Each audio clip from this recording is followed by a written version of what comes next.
Hi bro. Hi, love you. ఎందుకు నిరాహార దీక్ష చేస్తున్నావు? నిన్న ఎందుకు బిగ్ బాస్ తీసుకోవాలి? బిగ్ బాస్ సీజన్ 9 అతి త్వరలో స్టార్ట్ అవుతుంది. అది అందరికి తెలుసు. నిన్న ఎందుకు తీసుకోవాలి అది చెప్పు ఫస్ట్.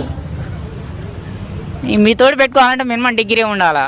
మళ్ళీ చదువుకున్నప్పుడు ఎందుకు డిగ్రీ చదవాలన్నావు? ఏం పోయి లోపలనే చదువుకుందామని చెప్పేసి. నువ్వు సోజ్ చెప్పకుండా నిన్ని బిగ్ బాస్ ఎందుకు తీసుకోవాలో చెప్పు. ఎందుకు తీసుకోవాలంటే నేను ఒక కామన్ మ్యాన్ని, నేను ఒక సినిమా యాక్టర్ని, నేను ఒక కామెడియన్ని, నేను ఒక కళాకారుణ్ణి, నేను ఒక కూలి బిడ్డని, నేను ఒక అమ్మ నాన్న లేని అనాథని, ఎన్నో రకాలుగా ఉన్నాయి.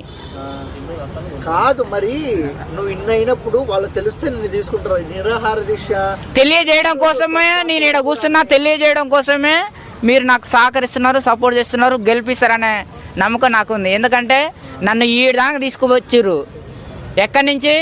మా ఇంటి కాంచి ఐమాక్స్ దానికి తీసుకొచ్చారు. ఐమాక్స్ కాంచి ఈడి తీసుకొచ్చారు. ఈ నుంచి బిగ్ బాస్లో తీసుకుపోలేరా? తీసుకుపోతారు.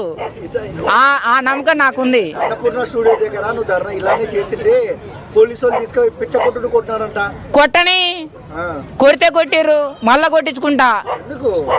అంతే. మనం సాధించాలా. మనం సాధించాలంటే ఖచ్చితంగా ఇప్పుడు ఒక తల్లి పిల్లలు కనాలంటే అనేక రకాల ఇబ్బందులు పడుతుంది. చెప్పు. నువ్వు నటుడు అన్నావు కదా, ఒక డైలాగ్ చెప్పు. నా సొంత డైలాగా, సినిమా డైలాగా? డైలాగ్ చెప్పు. సినిమా డైలాగా